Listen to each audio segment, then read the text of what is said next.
think we're nearly there, Footy. Do you sense it? I sense that it's musty as hell, and that I'm getting hungry. Aside from that, it's getting dark. It's the middle of the day. What are you talking about? Ah! Lightningfoot trips forward, landing fully prone. Neria notices his ankles are wrapped in writhing vines, constricting and slithering as they refuse to give him even an inch of movement. How much of this cursed forest is trying to kill me? He shouts, entering a rage and ripping himself free. All of it, until we find the source of the evil, Aldor responds. I sense we're close, though. We must press on. I'm bloody trying, you tall bastard, screams Tarkin as he smashes with abandon the brambles that have come to life around him. It feels like an endless horde. At the very least, dozens of these horrors have surrounded our party as the heroes press ever forward, trying desperately to find the center of the evil as they cut themselves free from an endless barrage of vines and cut and hack through every bramble and bush around them. The corrupted earth, relentless and bloodthirsty. Nowhere is safe. Hey, Magic Man, that look evil enough to you? Lightningfoot cries at Aldor, who yells an affirmation quickly after. After what felt like an eternity, they found it. The Gulthias tree that's infecting this forest looms over them, pulsating ever so slightly, far too alive for how dead the dark bark should be. Streaks of red run vertically through its twisted trunk, and deep orange leaves seem to almost act as eyes for this pure manifestation of evil, following you wherever you go. There's only one way to rid the forest of this threat. The Vine and Twig Blights. The last two blights listed in this monster manual. Let's begin with the Twig Blight. A small plant, neutral evil. The Twig Blight, when no prey is around, will root itself in the ground and look no different than a small mass of leafless shrubbery. But once the twig is ready to move or strike, they uproot themselves and twist their branches together to take the appearance of a small humanoid, head, limbs, and all. Generally, the Twig Blight will root themselves nearby watering holes or campsites they find and await their opportunity to strike. These plants are masters of stealth as well, rooting close together in groups or near fallen trees, both of which deepen their propensity towards stealth. However, there is a drawback they face.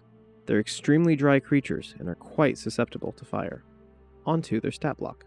The Twig Blight has 13 AC, natural armor, 1d6 plus 1 or 4 average hit points, and a walking speed of 20 feet.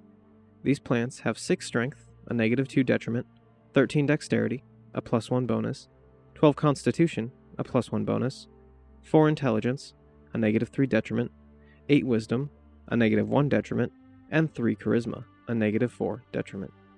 Twig Blights have a +3 bonus to the stealth skill and have a vulnerability to fire damage.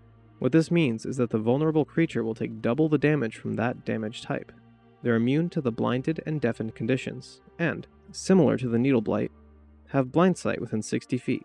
They cannot see past this radius, and they have a passive perception of 9. Also like the Needle Blight, the twigs understand common but cannot speak it. Unlike the Needle Blight, the twigs have a challenge rating of 1/8, valuing them at 25 experience each. Twig Blights have false appearance. When they remain motionless, they are indistinguishable from a dead shrub. They have the Claws action, a melee weapon attack with a +3 to hit and a 5-foot reach, one target. On hit, the Claws deal 1d4 plus 1, or 3 average piercing damage. Now, the last blight of the day is the Vine Blight. Looking no different than an indiscriminate pile of vines, creeping in the underbrush, waiting for their moment to strike. Firstly entangling, then entrapping, stealing away their victim's life. The Vine Blight is the only one capable of speech. They channel the energy of whatever evil source sprouted the Gulthias tree, often speaking a mimicry of said evil, emulating its voice and either taunting its victims or pleading for mercy from greater foes. Onto the stat block. The Vine Blight is a medium plant, neutral evil. They have an armor class of 12, natural armor. They have 48 plus 8, or 26 average hit points, and they have a walking speed of 10 feet. These creepers have 15 strength, a +2 bonus, 8 dexterity, a -1 detriment, 14 constitution, a +1 bonus, 5 intelligence, a -3 detriment, 10 wisdom, no bonus, and 3 charisma, a -4 detriment. Vine Blights have a +1 bonus to the stealth skill. They are immune to the blinded and deafened conditions, and once again have blind sight within 60 feet. They possess a passive perception of 10 and can speak the common language. These particular blights have a challenge rating of 1/2, valuing them at 100 experience each. Much like the other blights, These ones also possess false appearance. When it stands motionless, it looks exactly like a normal pile of vines. The Vine Blight has 2 actions, the first being Constrict, a melee weapon attack with a +4 to hit and a 10-foot reach, 1 target. On hit, Constrict deals 2d6 + 2 or 9 average bludgeoning damage. If the target is large or smaller, they're grappled until an escape DC of 12 is achieved. Until the grapple ends, the target is restrained, and the Blight cannot constrict any other targets. The last action is Entangling Plants. This is an action that requires recharging after use. At the start of the Vine Blight's turn, after using this action, roll a d6. If it lands on 5 or 6, the action is recharged.